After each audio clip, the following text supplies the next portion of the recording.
Okay. Good afternoon, everyone. I'm just trying to see the attendees list. I'm going to give a few people about a minute to join just to make sure that we're not missing anyone who is joining. Here we are. So I can see people still trickling in. I'll give another 10 seconds or so and then we'll get started straight away. Great. Okay, well, hi everyone. My name is Sonia. I am the CEO of Chaser, and today I'm just acting as moderator for the webinar. So welcome to the Financial Director webinar. Today, the webinar is in partnership with Aptitude Software and IDC. Let me just start off with a little bit of housekeeping. So we'll be answering all the questions throughout the webinar, and at the end, please submit them in the chat box. You should be seeing it on the right-hand side of your screen. If you have any technical questions or problems, you can submit those through that same chat box, and a member of the staff at Contentive will be on site to be able to help. I also want to draw attention to additional resources that are provided. You can download these and follow the links to find additional resources related to the topic today. So without further ado, here's about today's topic. We're going to be talking about the impact of digital transformation in finance functions. And I'm joined by Tom Seal from the IDC, who will share insights on the topic based on recent research from the IDC, and Krzysztof Keselowski from Aptitude Software, who will share what trends he's noticed while working with various clients. So before we go on, I just want to introduce these two wonderful panelists to you. So Tom Seal is a Senior Research Director at IDC's European Enterprise Applications team. He has over 20 years of experience as an analyst, consultant, and technology procurement manager. He focuses on the ERP market and the future of finance and procurement functions. Current research includes investigating the business case for ERP modernization and the economics of cloud technology. Tom also delivers consulting on the development and commercialization of ERP and finance applications. So second, we've got Krzysztof Keselowski, who joined Aptitude in July 2021 as EVP Product Strategy and Innovation. He joined them from Ernst & Young, where he led the EMEA finance consulting business. It was made up of more than 300 professionals delivering technology-enabled finance change for multinational corporations. Krzysztof is a proven and recognized finance and technology subject matter expert, having successfully delivered on-the-ground finance transformation implementations and also published research and thought leadership on the CFO agenda and future of finance. Pretty exciting for me, a huge passion to hear about the future of finance, and obviously very hits home for Chaser as well. I'm so excited to get going and hear from these experts today. So I'm going to get right to it and start asking the questions. The first questions that we have today on the panel is directed at Tom. Tom, could you please briefly tell us about the recent research you performed on how digital transformations are changing the finance function? Yeah, so over the last year, we've conducted quite a multifaceted piece of research looking at the future of the finance function. And one of the things we did was we surveyed the C-suite. So, of course, we asked CFOs what they were experiencing, what plans they had for the future. We also, of course, heard from CIOs about what they were doing to support these CFOs as they modify and modernize their functions. But I suppose the C-suite as a whole, we really heard from business leaders what they required of the finance function. But we also looked at a more, I suppose, grassroots level at the pressures that individuals within the finance function were facing, We looked at the adoption of different technology solutions. We also spent quite a lot of time looking at how exactly people were going to go about modernising their finance function. So quite a broad piece of research we've done. And we found that the finance function was undergoing a pretty significant period of change. Naturally, we've been through a pandemic. Hopefully, we're seeing the end of that now. But of course, the CFO went through a period of being a survival-centric CFO, you could say. So really having to keep a very close eye on the health of the business through a difficult period.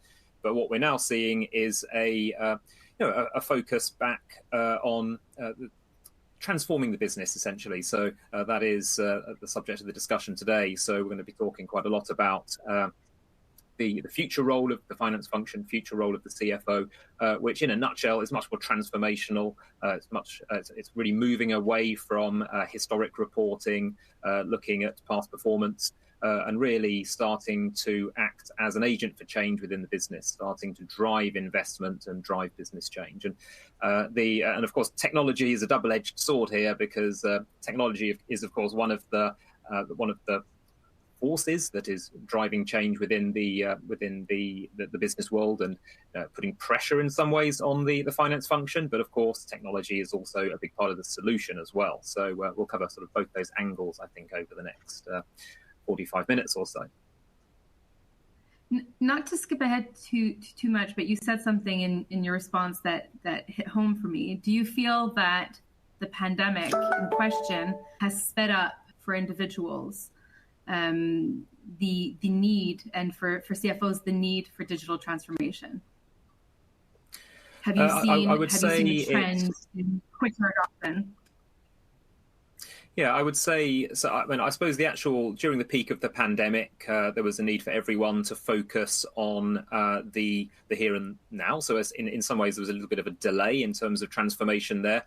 But I think what happened during the pandemic is business leaders across multiple functions, including the finance function, started to really recognize that technology, and particularly cloud technology, was a valuable asset. It was proven to be resilient, and therefore, I think in a way, coming out of the pandemic, there's this I suppose greater focus on the role of technology in addressing the challenges that businesses face. So I would say cloud technology proved itself very well during I suppose the darker days of the pandemic. So according to the research that was performed, how has the CFO's mission evolved in the recent years, in your view? Well, it's really shifted now, and I should mention this this may have been disrupted by the pandemic, but if we look back 5 years, there was already a vision in the minds of most CFOs that we would shift away from periodic reporting. We would move to a role where we'd be driving change within the business, acting more as an advisor to the business.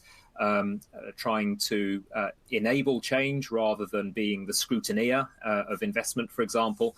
And the pandemic did, of course, disrupt that a little bit. But what we're really seeing is that that vision has returned. So that was, in a way, the correct vision, and not even a major pandemic has changed that. So now, CFOs are very much focused on meeting the needs of their future business in a way. So there is a need to transform the function, and that's going to be a technology enabled transformation, of course. And it's all about delivering on the emerging needs of the business, much of which is driven by the digitization of, in many cases, products and services. So a lot of businesses are changing business models, so that's creating a need for change. But also there's this sense now that we're in a world that is persistently uncertain. So we've gone straight from a pandemic into a war in Europe. And we've seen all sorts of supply chain difficulties, such as the Evergreen being stuck in the Suez Canal that had nothing to do with either of those instances. So there's a lot of business uncertainty that's persisting. So that means a lot of people around the business require the support of finance, and so there's this pressure now for the finance function to be in a position to help navigate these difficulties that businesses continue to face from all sorts of angles. So, Christoph, how has this shift been impacting your clients? What are you seeing as key business drivers for change, and what would be the main problem do you think that clients are trying to resolve? Yeah, so I think it's a good question, and it really builds on I guess the conversation you and Tom were just having a moment ago, because as Tom says, there has been this drive towards or the desire for finance to become more of an advisor, not just the bean counter who do the statutory and regulatory returns. And of course, actually, when I started my career 20 years ago, that was already very much on the agenda, then got very much kiboshed by the financial crisis. And then, of course, the financial crisis unleashed this enormous regulatory wave, which really just subsumed all of the finance functions for the best part of 10 years. We came out of that a little bit just before the pandemic. And then, as Tom says, that focus on the advisory piece re-emerged.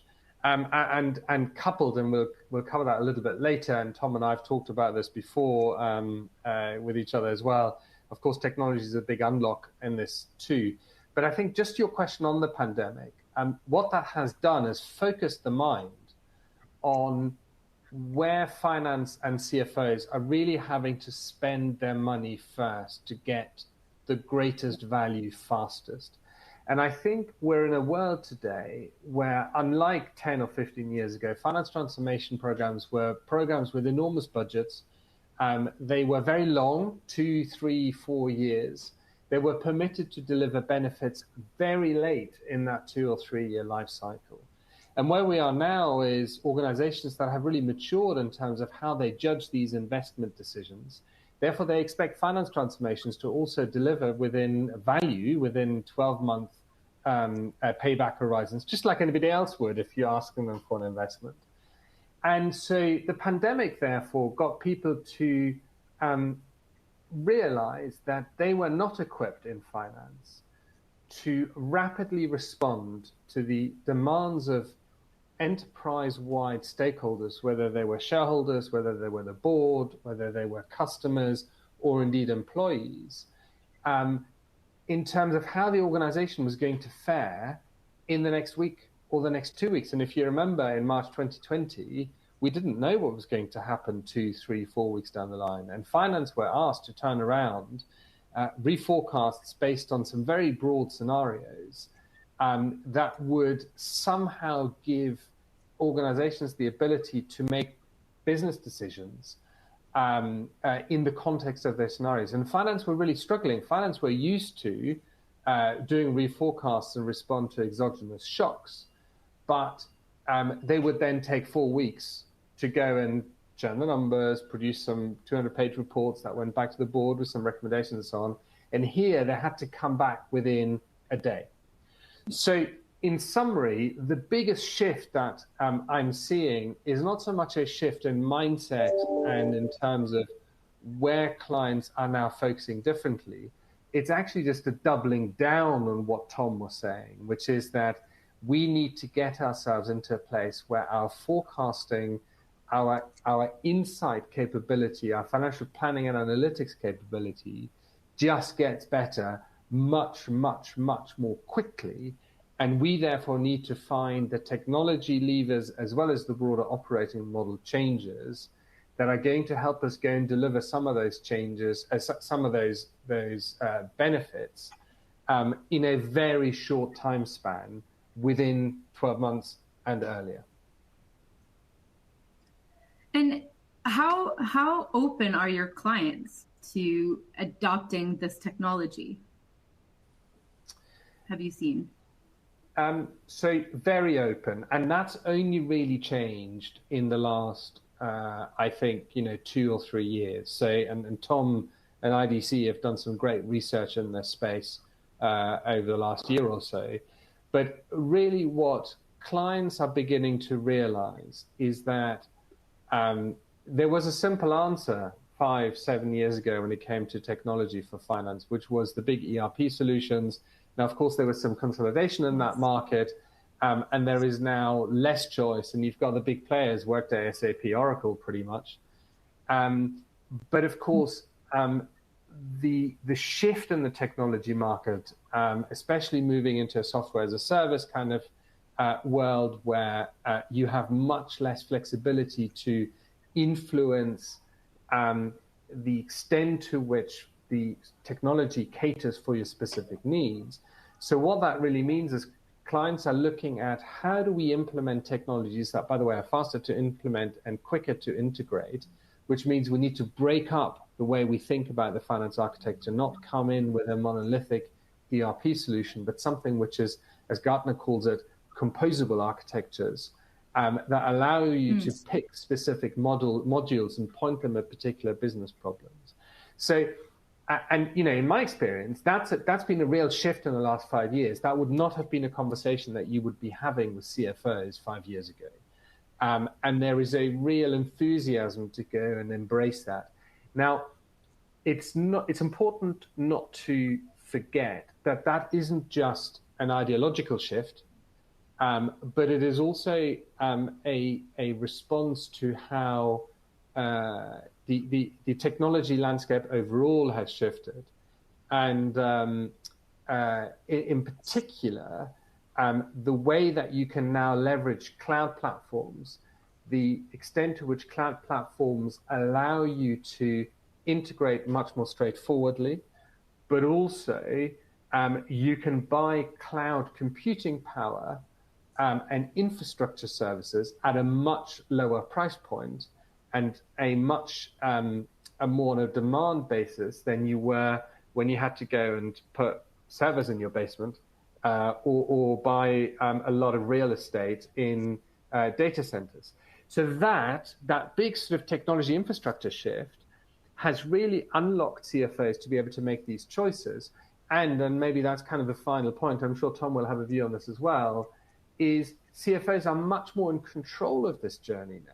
Before, CFOs kind of did the classic waterfall thing, which was they had their requirements and they said, here are all the things that we want. And then it was thrown over the fence to IT, who then had to go and solve the technology problem. And now we're seeing finance functions really controlling that journey end to end.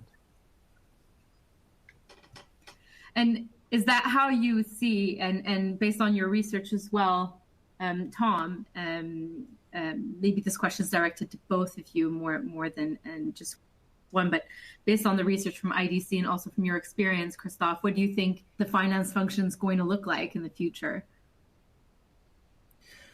Yeah, well, I suppose just from a research standpoint, there are three pillars that we would I suppose identified from this research. So the first point we've mentioned several times already, which is this provision of advisory. So the finance function getting out from behind the desk, being much more out and accessible in the business, assisting business leaders with the challenges they face. Of course, there's a need for data and tools to enable the finance people to do that, and of course there's a talent implication as well.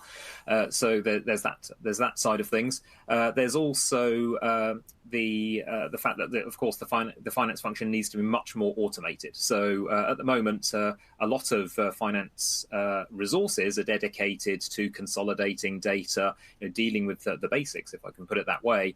And technology is required to automate those tasks such that you then have the capacity within your function to then go and help your business progress and improve.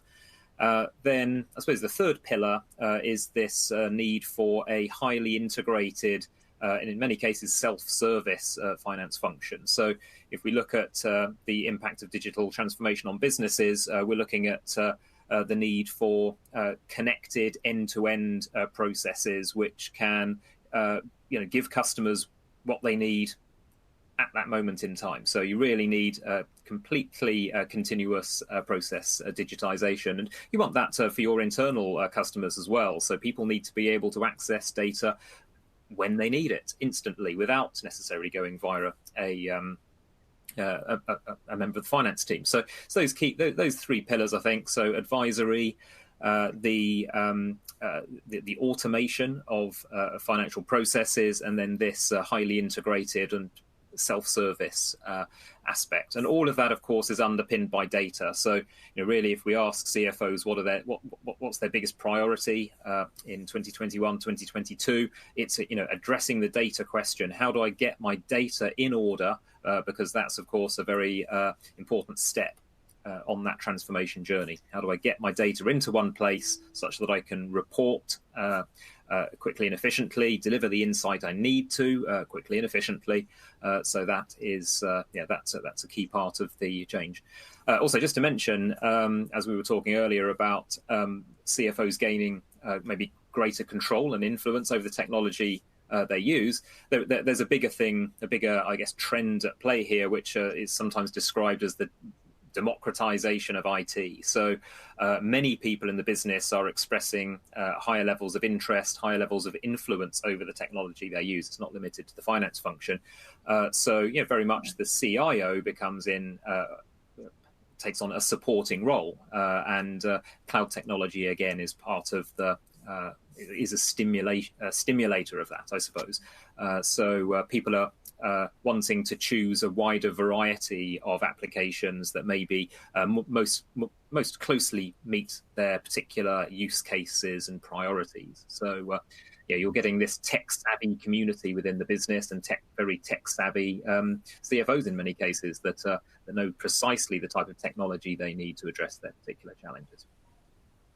And maybe, Sonia, just to pick up on what finance of the future looks like, and that kind of focus on data that Tom was talking about, when you marry up the fact that there's all that focus on data, the data is now going to be more readily available to finance function because it sits in albeit an unstructured way, but it's accessible in cloud environments through fairly straightforward tooling now, which didn't exist before. And this drive to be able to provide insights really much faster and more readily. And really where you get to for finance is that finance functions as a whole in terms of their skill set, which traditionally have been very, very highly qualified chartered accountants who had a particular focus on producing statutory and regulatory returns in particular, but also making sure that the management reports were aligned and reconciled to what was kind of being told externally.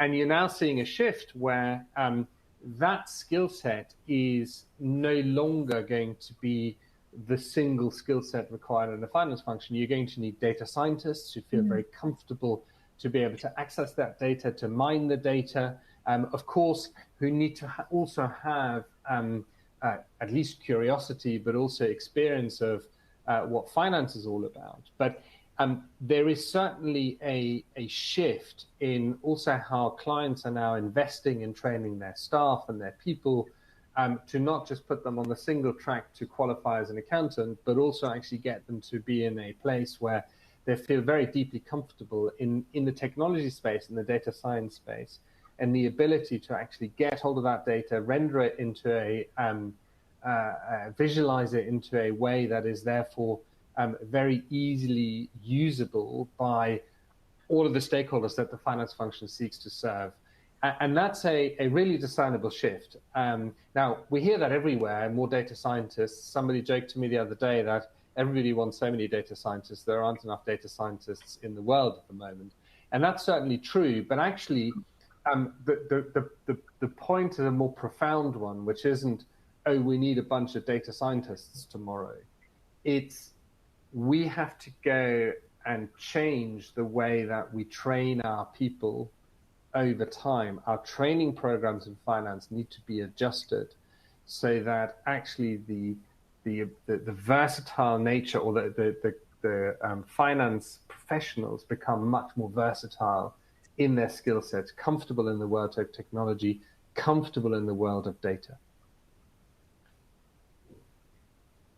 So what would you see as the barriers then of the barriers to progress for CFOs and what they've, other than obviously the data, being able to visualize it correctly, requirements for data scientists. Certainly we see it as well, the requirement for data as an issue in our business. What do you see are and also how could they overcome those challenges and make a case for change? Shall I go first? I'm not sure or Tom, you want to go? I was just going to say, sorry, I don't know who I should pin the question to first. I can give it a go. Yeah. I suppose the first thing just to highlight is that the reality is most organisations are really struggling with silos within their business. So I think quite regularly when we do research on ERPs, for example, or financial applications, we find that large businesses will have between 20 and 30 systems around the world across business units. So you've got this enormous siloing within organizations, particularly large and old organizations. So that's I suppose the elephant in the room here. There's the need to somehow address that fragmentation, both in terms of the data, but also the business processes, and of course the people as well that are spread around the business. So that needs to be overcome to deliver that utopia of a single view of the truth, that instant view of the financial status of the business. So that's a big barrier. Then, as we've just discussed, there's a skills challenge here. There's a skills shortage generally, and there's also we're talking about a change in skills within the finance function. So it's not just there's a shortage; it's just 10 years ago when people were recruited into the finance function, a different skill set mattered a little bit more. So we've got some re-engineering of that to do, I suppose another barrier, I suppose you could say, is the fact that business philosophy has changed a bit. And actually, if we look at older technology, it was very often designed to be almost deliberately inflexible in a way. It was designed to drive people towards a single way of doing things. Often when businesses were going through this period of globalization, they weren't really designed with flexibility in mind. They weren't designed to support digital processes. They're just designed for a different task, really. So there's this need to replace systems with something designed for 2022 and beyond. So those are the barriers, I suppose, that spring to mind. Never mind. Of course, there's always the financial barrier here. Funding this change, driving this investment, and maybe we'll get onto that a little bit later. Yeah, and let me sort of add, and maybe confirm some of these things as well. So I think, of course, legacy is the biggest drain on all of this. The bigger your organization, the more complex your existing infrastructure, and to be able to migrate to anything new is still incredibly tough. We know that since the 90s, system integration is a challenge that is costing organizations a lot of money whenever they want to go and put in a change. That's not going to change per se. Integration journeys are going to be much more straightforward. The tooling is much more readily available. It's cheaper. You can automate it, et cetera, et cetera. But that is going to continue to be a drain. Finance have always struggled to answer this question of how far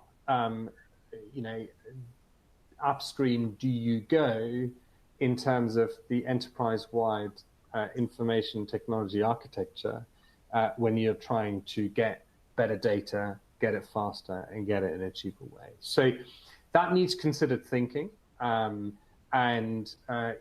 think, as I was kind of alluding to earlier, is the modularity or the composability of architectures these days allows you to be much more considered in terms of where you do it, as opposed to the monolithic kind of approach. When you start picking an ERP, you're putting in this solution, pretty much end to end. You had some choices around which business unit maybe you put it in, but you weren't able to kind of cut and slice it. So I think that's a really, really important piece not to forget. It's easier, but finance transformations are still going to be really, really, really hard for a very long time. There is no magic there, and I think probably where Tom started at the very beginning of this is it is not to be underestimated that finance functions traditionally are the most underinvested part of any organization. So the technologies that they sit on are often 20, 30, 40 years old, and unpicking that is, a big task. So I would say that. I think the other thing that I would say, and it's a bit of a corollary to this, is whilst it's very exciting that CFOs are now empowered to go and make technology choices, most organizations still have, and we can say this amongst friends because we're finance people here, but have very powerful IT functions. And IT functions are beginning to wake up to the fact that CFOs can make these choices. And there are also, let's call them, some territorial sort of games going on where IT are going to continue to want to control certain spaces. And time and again, I've seen with my clients that resolving that particular tension for the future is not the most obvious and the most straightforward piece. And the last piece, maybe I'll just mention briefly also, is as you move into the new technologies, especially public cloud, regulators are going to be more and more interested in terms of what it is that you're going to be doing, not just in finance, but across your entire organization. And regulators are, as always, a little bit behind. So they're going to be worried about how much data is going into the cloud that maybe from a regulatory perspective, regulators are feeling uncomfortable with. And I was speaking to a client the other day, and we compared it a little bit to where we were probably 10 or 15 years ago, when a lot of organizations were offshoring their call centers to jurisdictions which were outside of the immediate reach of the regulator, and people being very nervous that people outside of that jurisdiction had access to customer data that they shouldn't be having there. And there was really quite a lot of kind of thinking around how we would go and fix this, how much was actually the data going there versus just being visible on screens, et cetera, et cetera. And it resolved itself, partly because the regulator caught up with how the technology was actually working, partly also because there is now a degree of comfort that once you put data on the cloud, you kind of never know where it actually is physically anyway. And that's the sign of the times. But regulators will continue to lean into this. They will continue to try and catch up. And therefore, there will also be certainly not a barrier to change, but can be an inhibitor to that change. And getting that relationship right with your regulators is always going to be really important. So do you have any other use cases on, the business pain points that can help accelerate the case for change, or yeah, sure. Anything else on that front? Yeah, so we talked a lot around the advisory piece, and that's clearly very, very important.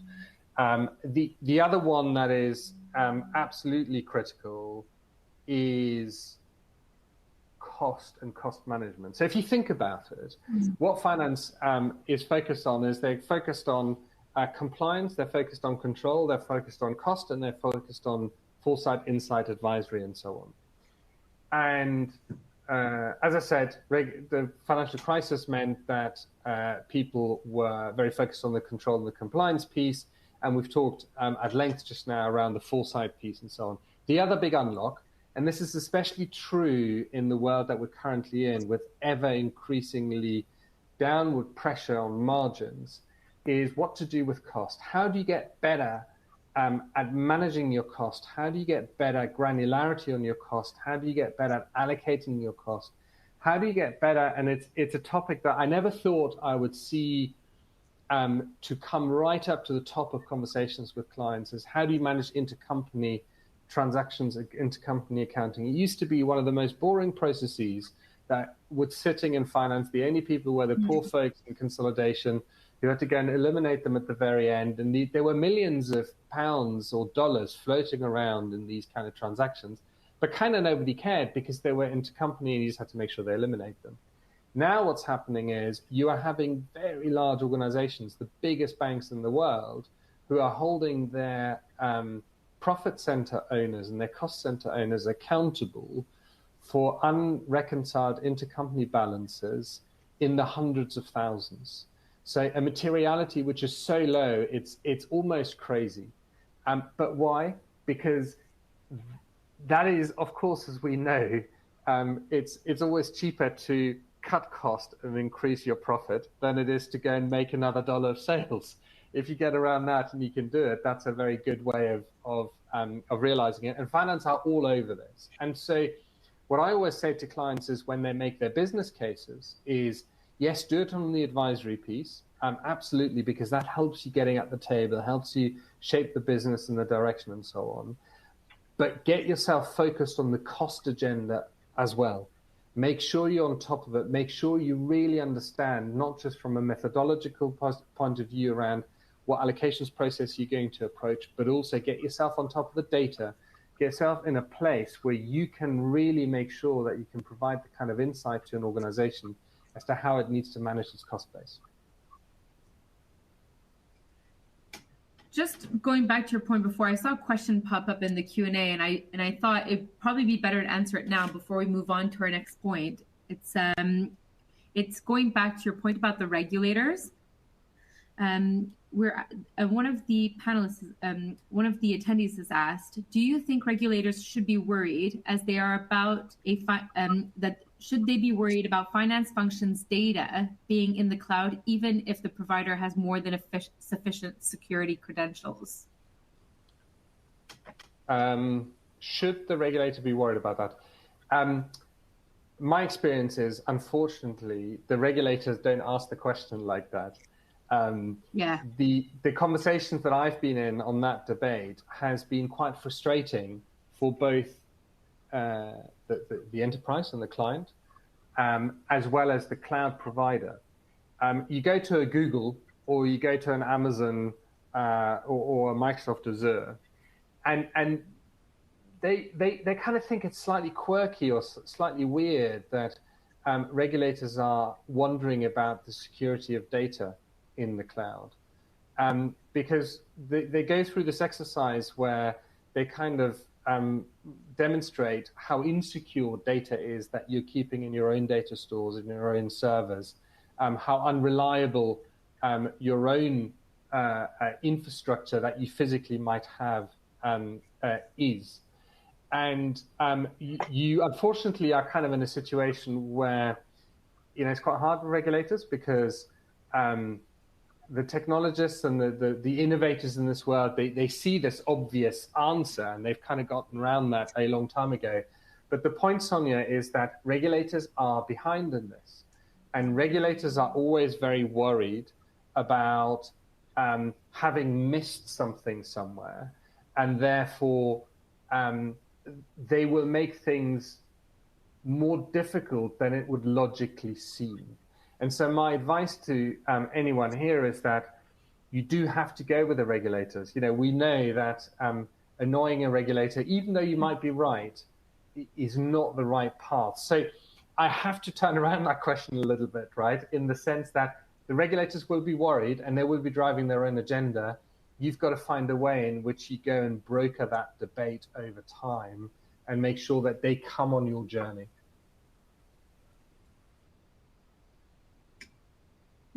Yeah. Do you have anything that you want to add to that, Tom, before I move to our next question? No, I hear the same. The same point here. So this argument that the cloud has some vulnerabilities. Although I must say, I think the general resistance to cloud as a place to store sensitive data has probably declined quite steeply over the last couple of years. So the resistors have got a little bit quieter, possibly not within the regulatory community, but within the business community generally, that's not such a point of resistance. And I've heard the same argument there that Christoph has, that sort of highlighting the deficiencies in data centers being a way of, I suppose, demonstrating the power of the cloud, because at least you should be confident in the fact that cloud is well managed. So, similar story. At some point, we have to put some faith in the tech companies that we're choosing for our business. I assume that they're doing right by our data and that their policies are robust and in place well, I would imagine. And so I'll just move on to the next point, because I realize we're already 40 past. I've got 3 questions left in our session, and I've got several questions from the attendees. So just another one on, this was directed to Tom. What different approaches can be taken when embarking on a financial transformation journey? Yeah, so this was a big focus of our research here, really. So really looking at how businesses would go about modernizing their financial technology, or even more broadly their ERP suite. And of course, one option is you go for the dramatic option. You're going to reimagine your business. You're going to rip and replace all of your financial applications in one go. Really get the job done, essentially. Obviously, pretty intimidating and scary approach. And of course, there are quite a lot of vendors actually who are still effectively promoting that, that wholesale replacement. But what we found is that only around 7% of organizations really wanted to go for that dramatic change. The businesses that were likely to do that were those that were facing some kind of, I guess, existential threat. So maybe they were being exposed to some serious disruption. So if you're in automotive and you're not Tesla, then maybe there's some great pressure and you need to do something fundamental in an emergency. But the vast majority of firms were choosing some kind of step-by-step approach. And there are a couple of types, a couple of variations on that. One is what we call the innovate around the core approach. So what that involves is leaving your core financial applications, your system of record, well alone, adding some modern applications around that to give yourself a boost, tackle some of your most pressing pain points, and then get that early value, and then essentially postpone the modernization of that core and tackle that later. Another variation on that is what we call peeling the onion. So you're going stage by stage through your business, replacing some of the core, some of the applications around that, and then over time you gradually modernize everything. So that was the second most popular option after this innovate around the core approach that around 40% of organizations were taking. Other options are a more technology orientated transformation, where you lift and shift your existing applications to the cloud as a precursor to modernizing the applications once they're in the cloud, which is a little bit less popular than we'd imagined. But the major cloud providers are really pushing that. So they're trying to make the business case stack up. But that business case is a cost-orientated business case very often, as opposed to delivering business transformation. What we see is that organizations are going for those modernization approaches that front-load the business benefits. And it just so happens that this innovate around the core approach, or the peel the onion approach to replacing your systems, is the best way of doing that. So there are different parts of the technology industry, of course, promoting different approaches there. But right now, the vote of CFOs and the customer base is this innovate around the core approach. And there are some pros and cons to each of those. We don't, as IDC, say any is right or wrong. There are pros and cons, and it's really a question of organizations choosing the path that suits their business priorities best, I suppose. So big strong preference towards adding new innovative applications to the existing suite at the moment. That's and I think it's worth emphasizing, what Tom just said there, which is that always think about when and how you're going to go and deliver your benefits, and how quickly. I've seen many finance transformations fail because they didn't and weren't planning to deliver benefits in the first or second year. And, sponsors change, attitudes change, things happen, crises happen, and so on. And very quickly, you can run out of steam. So getting that view right around your benefits delivery schedule, and then actually picking one of these approaches that maximizes that rapidity with which you deliver benefits is key. And then I think the other thing, and again, is actually just sort of the reverse, or the mirror image of what Tom was saying, is be clear upfront what your transition states are going to be, and make sure those transition states are transition states you will get to within, probably no sooner than a 3-month timeline, but typically between 6 and 9, and 12 is probably too long. And I always say to clients, make sure you have these 3 principles around your transition states. Make sure that your transition state delivers benefit in of its own right. That's a really important piece. So you can say every time you've delivered to a transition state, you have delivered benefit. The second thing is make sure your transition state is sustainable. So if the money does stop, and it does happen all the time, you never get often to the end of your transformation programs, make sure your transition state is sustainable so that when the money stops, the program is paused, whatever, you're in a better place, you've delivered benefits, and the transition state is sustainable. And the third, and this is really important for finance, is every transition state must do no harm.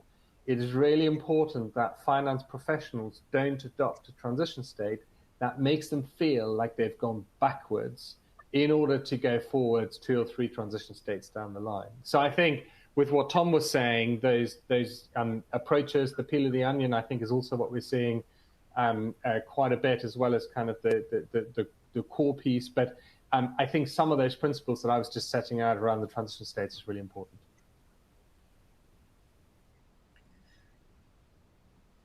Thank you very much. And how do you think this will impact technology choices?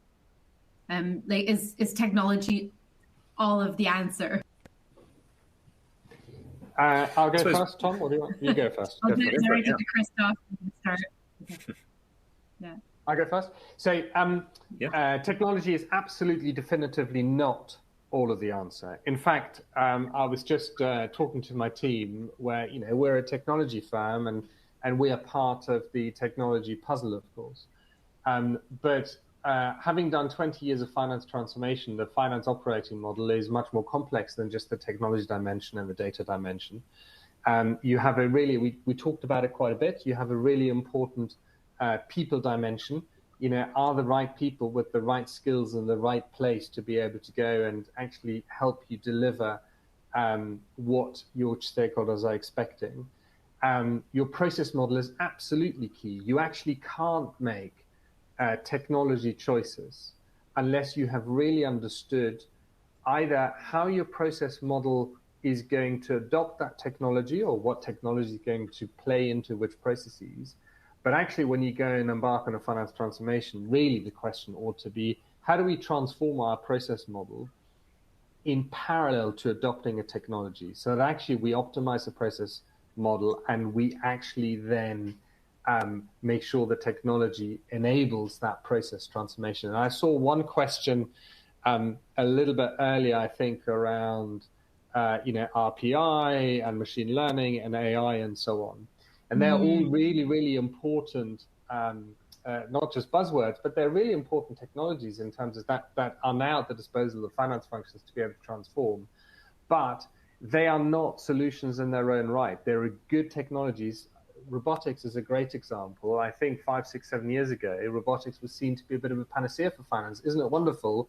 We can throw all these robotic solutions at all these processes we've been running, and we take all these people out. But of course, what was only happening was it was a little bit like where we were 15 years ago with Excel macros, but now on speed, where we were just basically automating really, really, really terrible processes, and we weren't getting that transformation benefit either. So Sonia, technology is an essential part, but it's not the only answer. And I think having that holistic view across the full finance operating model is really key. Tom, can I have your thoughts on it as well? Yeah, I mean, I think technology, it has to be the servant, doesn't it, of the of the finance community, and I think that's one of the factors that is driving customers towards, rather than selecting a single monolithic application solution, they are they're typically using applications from multiple vendors because particular solutions meet their their needs most precisely. So people are making very careful choices as to the applications that are going to support them, and they don't want to be slaves to them. And I think that is maybe a weakness of technology that's 20 years old. You were serving the computer rather than the other way around. I seem to remember at some points in the past. So. The tables are turned. So technology is very important, of course. We can't work without it, but it's an enabler of humans, allowing us to do more and be more powerful. Do you think at all that this is my question? Experience and your knowledge and your research, do you think that there's some resistance or fear that the technology will replace too much of the finance function, and that will propel the financial function to become, focused on their advisory services and on the human skills that are required in order to drive strategy, etc.? I think there'll be certain individuals that fear change and fear, the impact on them personally. But I think generally speaking, there's relatively low resistance to this current wave of automation that is flowing through the business world. So not just within finance, but just generally, most people see this technology as automating activities they really did not want to be doing themselves anyway. It's enabling them to be more powerful. It's actually driving employee engagement. In fact, actually part of the business case for investing in modern financial technologies and in other functions is the fact that staff demand it. Staff will potentially leave if they do not have the most modern tools, because it's compromising their ability to deliver value and get job satisfaction. So, I would say there's a stronger pull towards modern technology than there is resistance against it. Not to say there isn't some resistance. There are, of course, people out there who think that this newfangled technology is going to cause chaos and things won't be the same. But those people are few and far between, luckily.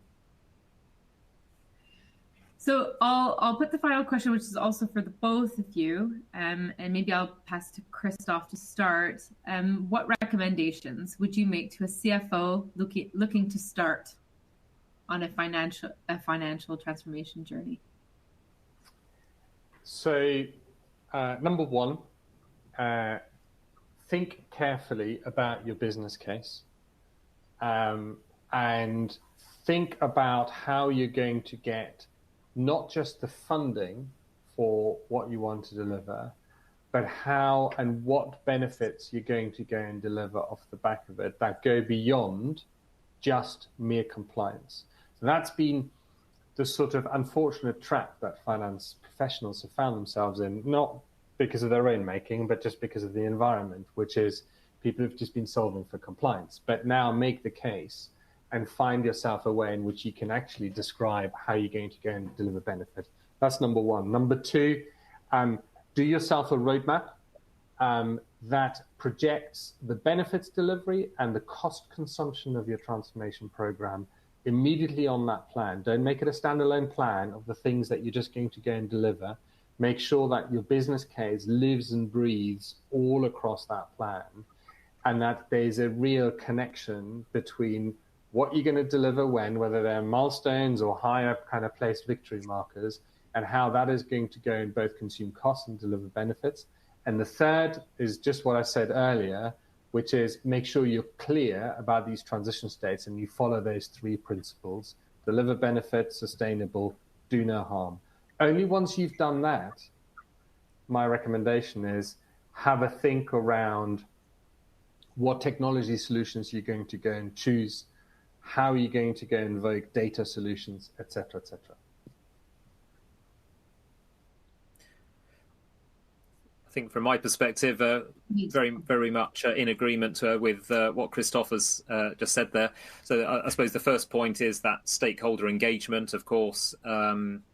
Finance is right at the core of the business. Some people might interpret that as meaning you don't need to go and seek the support of others because, by definition, you're going to have that support. But of course, we would recommend building that case for change with all of the array of stakeholders that interact with the finance function. And just reiterating a little bit what Christophe says, you need them not just to be supporters in the sense of allowing you or giving you permission to modernize finance. They need to support it from a financial perspective. Most of the benefits financially of modernizing the function are going to occur elsewhere in the business. So you need that sponsorship essentially, and you need them to ratify the fact and confirm the fact that modernizing finance is going to allow, I don't know, sales leaders to generate more revenue, allow product managers to deliver new digital products. You need all of that mass of benefit to make the case for change. It would be if you built a business case purely based on cost improvements within the finance function, it's quite likely to fail. So you need to pull on all of those stakeholders to support the transformation, but also the business case.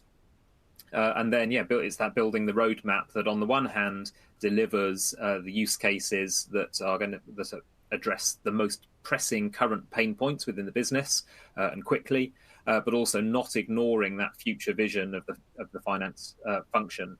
So really making sure that while you might be doing some short-term, somewhat tactical moves right now, ultimately the core of your finance function does need to be modernized at some point. So there needs to be a plan to do that difficult, heavy lifting sometime down the track. But of course, the worst option is just doing nothing, because the cost of doing nothing is very high, and we often have discussions with potential buyers of technology about what will happen if we do nothing. And actually, when businesses look at that, it can be very high. The cost of doing nothing is bigger than people imagine. I'm just going to move over to the Q&A. That's all right, because we've got many people waiting and lots of questions that popped in. I'll just start with a question from Amanda Stewart. In finance, the general ledgers are generally quite dated and legacy technology. What is the finance transformation outcomes for the general ledger? Very simply put, from my perspective, general ledgers are going to become thinner and thinner and thinner. Some of you may remember there was a debate probably about 5-6 years ago still. Should we have a fat or a thin ledger? The real thinking there was that if the ledger is fat, we've got everything in there to a specific standard. And if you had a thin ledger, you had to go and build a data warehouse. I think where we're now moving to is a very thin ledger, which becomes the control point, the audit point. But what you're actually going to now have is a very rich subledger environment that is going to contain finance data, which is better and more controlled than your data warehouses, accounting rules already having been applied. But that can also be mined from a data perspective, as we discussed earlier. So I think there's a really, really, really clear trend of moving away from general ledgers that are any more than these control points. They will become very, very thin, and it's going to be subledgers that are going to be taking a lot of the strain. I'll ask another question, and maybe we'll. It's along the same wavelength. A large amount of time and effort goes into supporting manual processes, EUCs, etc. Any suggestions on how to tackle this? Well, I mean, I think a lot of those manual processes need to be, or will be addressed by better integration. So very often, yes, manual activities relate to those silos, that fragmentation. Those are going to be directly addressed by better integration, and then some of those automation technologies that were mentioned on a previous question. So. There are many process discontinuities in finance, and some of the technologies mentioned there, such as AI and even OCR, a bit of an old school technology by modern standards, but they and RPA, they have a role in stitching together some of these processes, and just cutting out a lot of that manual work. So another question would be: do you do you think that a finance function should be looking towards third-party software providers during a transformation to limit the cost consumption rather than developing tools internally? Maybe the question for Christoph. Yeah, so I think by and large, that's where clients are now going. I think two reasons. Yes. One is, very simply put, you want to have some recourse, and it's much easier to do that when you have a third party. I think in-house development always takes longer, and in-house development is also much harder to migrate off later. I think, to be honest, the time for in-house finance technology development is gone.